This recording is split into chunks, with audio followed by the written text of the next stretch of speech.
इस सेशन के अंदर हम एडवांस फिल्टर की कमांड को डिस्कस करने की कोशिश करेंगे। मिसाल के तौर पर मेरे पास यहाँ एक डेटाबेस मौजूद है और इस डेटाबेस में से मुझे किसी खास किस्म के रिकॉर्ड को कॉल करना है। लेट अज्यूम कि मेरे पास, मैं इस फील्ड की कॉपी कर रहा हूँ और मैं कहता हूँ कि मुझे रिकॉर्ड्स में वो एम्प्लॉय जिनके नाम का फर्स्ट लेटर ए से शुरू होता है उनके रिकॉर्ड्स ही सिर्फ मुझे चाहिए। ये केस सेंसिटिव नहीं है, आप कैपिटल या स्मॉल दोनों में लिख सकते हैं। अगर आप ऐसा चाहते हैं कि कंप्यूटर डेटाबेस में से उन रिकॉर्ड को सिर्फ सर्च करे जिनके नाम का फर्स्ट लेटर ए से शुरू होता है, तो ऐसा करने के लिए आप डाटा के टैब में एडवांस फिल्टर की कमांड को इस्तेमाल करेंगे। जैसे ही आप एडवांस फिल्टर पर क्लिक करेंगे, आपके पास एक सिंपल डायलॉग बॉक्स अपीयर होगा। इस डायलॉग बॉक्स में सबसे पहला ऑप्शन लिस्ट की रेंज डिफाइन करना है। चूंकि लिस्ट की रेंज बाय डिफॉल्ट यहाँ पर प्रॉपर्ली आ रही है, तो हम इसमें मजीद चेंजिंग्स नहीं करेंगे। अदरवाइज आप सिंपली अपने डेटाबेस की रेंज क्रिएट करेंगे। देन उसके बाद क्राइटेरिया डिफाइन करेंगे।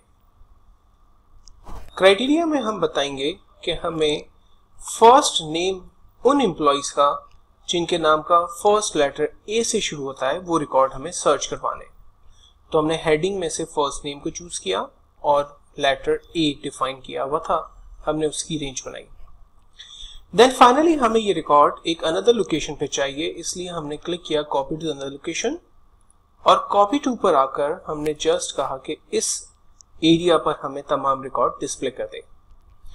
फाइनली हमने ओके किया। आप देखें डेटाबेस में वो एम्प्लॉइज जिनके नाम का पहला लेटर ए से शुरू हो रहा है वो तमाम रिकॉर्ड्स हमारे पास इनेबल हो गए। बिल्कुल इसी तरह से अब मुझे नेम में ए की जगह उन एम्प्लॉइज के रिकॉर्ड्स देखने हैं जिनका डिपार्टमेंट एडमिन है। हमने कमांड सेम इस्तेमाल की, एडवांस फिल्टर। डेटाबेस की रेंज में हमने लिस्ट की रेंज डिफाइन की।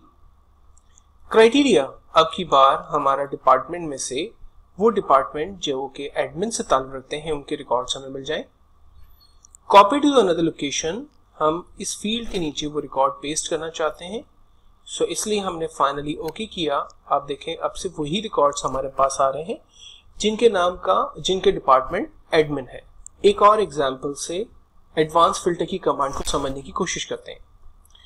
मिसाल के तौर पर मेरे पास कुछ एम्प्लॉइज के नाम यहाँ पर उनके ईमेल एड्रेसेस मौजूद हैं और मैं ये चाहता हूं कि इन एम्प्लॉइज के नामों में वो एम्प्लॉइज जिनके ईमेल एड्रेसेस अगर डुप्लीकेट हैं, रिपीट हो रहे हैं, तो उन नामों को उन ईमेल एड्रेसेस को हटाकर सिर्फ फ्रेश या सिंगल ईमेल एड्रेसेस हमारे पास शो करें, यानी डुप्लीकेट ईमेल एड्रेसेस हमें नहीं देखने हैं। तो ऐसा करने के लिए हम एडवांस फिल्टर की कमांड का इस्तेमाल करते हैं। डेटाबेस की रेंज इसने खुद पिक कर ली। अब की बार क्राइटेरिया कोई नहीं हमारा, हम चाहते हैं कि लिस्ट एक अनदर लोकेशन पे पेस्ट हो, तो इसके लिए हमने सेल एड्रेस डिफाइन किया। लेकिन हम ये चाहते हैं कि इन ईमेल एड्रेसेस में से सिर्फ सिंगल ईमेल एड्रेसेस जो है वो प्रिंट हो, जो ईमेल एड्रेसेस डुप्लीकेट हैं वो प्रिंट ना हो। तो ऐसा करने के लिए हम unique records only pay click करते हैं एंड देन ओके करते हैं। आप देखें इस डेटाबेस में से दो ईमेल एड्रेसेस डुप्लीकेट थे, this is number 1 and this one is number 2। तो ये दो ईमेल एड्रेसेस हमारी डेटाबेस में जो अब की बार हमने पेस्ट किया एडवांस फिल्टर की मदद से, वो खत्म हो गए और फ्रेश लिस्ट हमारे पास यानी यूनिक ईमेल एड्रेसेस की लिस्ट हमारे पास अवेलेबल हो गई।